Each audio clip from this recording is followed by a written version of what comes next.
Hey, so what's really going on? Hey, isn't it great? Hey, my name is Hadley, and I'm coming to you from the bright skies and warm desert of Arizona. And I just want to take a moment here tonight to introduce you to my home bar because I went to a restaurant the other night who asked me to come out because they were opening up their new bar and they wanted me to bring some of my friends and kind of christen it for them. And I was a little disappointed, to be honest with you, because the only whiskey they had on their bar was Jack Daniels, Old Number 7. And if you really want to have a thriving bar these days, it can't just be the Old Number 7. And you can't just use regular ice from out of your ice machine. You got to have this good whiskey size ice cubes, especially if you're going to attract people that are connoisseurs. And I'm not really a whiskey connoisseur. I started leaning more into becoming educated, shall I say, on my whiskeys since October, when my sister-in-law first turned me on to Wisconsin Old Fashions. I had a sleeve surgery, and you can't really do the bubbly stuff like the Coca-Colas, the ginger ales, the 7-Ups. And she gave me an alternative, being a nurse, to something that I could make with a favorite whiskey and a shot of, or not a shot, but just a half a teaspoon of maple syrup mixed with 6 shots of Fee Brothers orange bitters, and I could enjoy a drink. So I wasn't going to lose the benefit of wanting to have a nightly toddy for the body. But since October, I've really become more of an enthusiast, if you will, on Kentucky bourbons.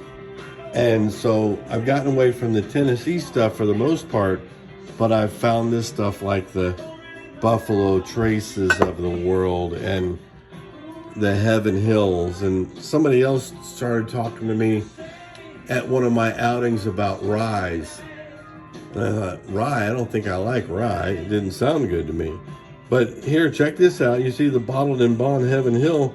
This is some really good stuff. 7 years old, 100 proof, yummy. And then if you dig into it a little bit further into Kentucky, you got the Louisville Old Forester, which is 107 proof rye.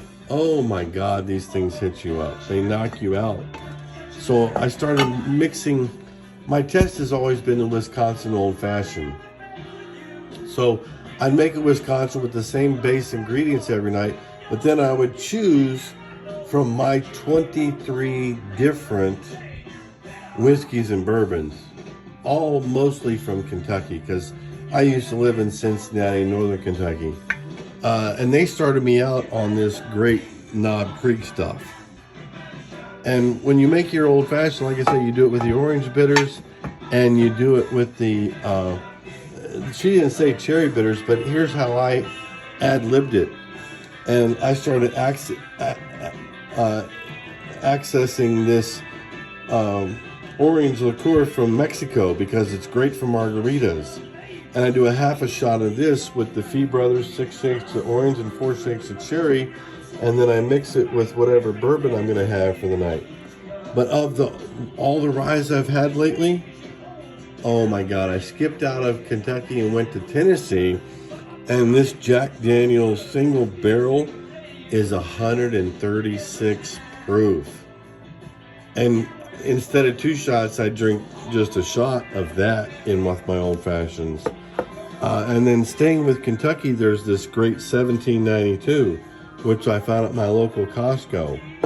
Or then, of course, if you're looking towards the Derby time, then you got to have the Woodford Reserve Double Oaked. That's some other good stuff. Or this Baker's 7-year. This Baker's 7-year is 107 proof, and it is so yummy.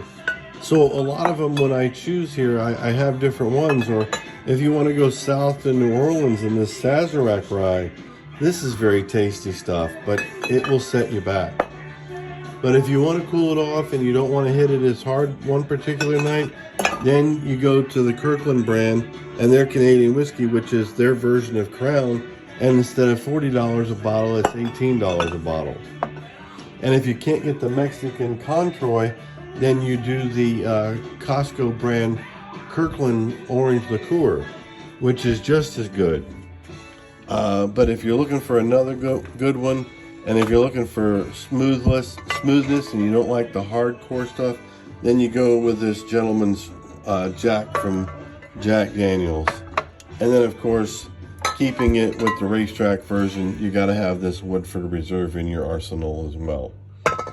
So it just depends on what your flavor of the day is. We're all moody people. We dress with different colors based on our moods. And so I like to keep my bar as flexible and keep things in reserve as well. So that's it for tonight. Oh, and then you got to have the big whiskey. You got to have the big whiskey ice cubes. Because if you're just using standard cubes from out of your refrigerator and you're having to use a lot of them to chill down your drink, then guess what, folks? You're not getting the true value, and you're wasting, which is alcohol abuse, you're wasting your whiskey. You get a bigger ice cube, you get those off of Amazon, whiskey ice cubes, and you make a few of those, and you put one in for your drink every night. That's all you need. And if you're gonna have a second drink, then you use a different ice cube. All right, folks, well, that's your tip for the night. Stay amazing, appreciate y'all. Check out for another video. Bye for now.